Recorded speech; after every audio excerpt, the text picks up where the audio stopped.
айта алмаймын, мен сенген жоқпын басында, шынымды айтсам.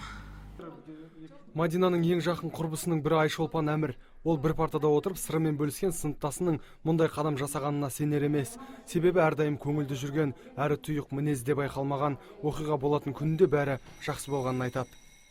Кеше өте жақсы болып, күндегідей мінезімен жүрді. Ешқандай да ол мұндай жағдай болады деп ойлаған жоқпыз біз. Сынып жетекшісі Ғалия Өтегенова шәкіртінің оғаш қылығын көрмеген, қайта достарының арасында абыройлы түрлі шараларға белсене қатысып жүретін еді дейді. Мен басқа ешқандай ой таба алмадым бұған. Бұны тек қана мен кесел деп қана ұғындым. Басқалай ештеңе де айта алмаймын. Кеше соңғы сабаққа келген күні де өзін солай жақсы, құрбы-құрдастарымен солай жақсы қарым-қатынаста ұстап жүрді. Бұл бір мен үшін өте тосын жағдай болды. Мен бұлдай жағдайды тіпті қиялыма да келмеген болар еді.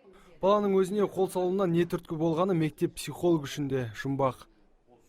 Көңіл күй барлығы жақсы болды. Өмірге деген көзқарасы сондай ерекше.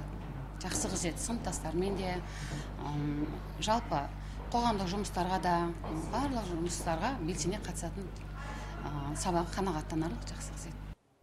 Қазір бұл жағдайға байланысты анықтау жұмыстары басталған. Мектепте сабақ кестеге сай өтуде, тек Мадинаның орны бос тұр.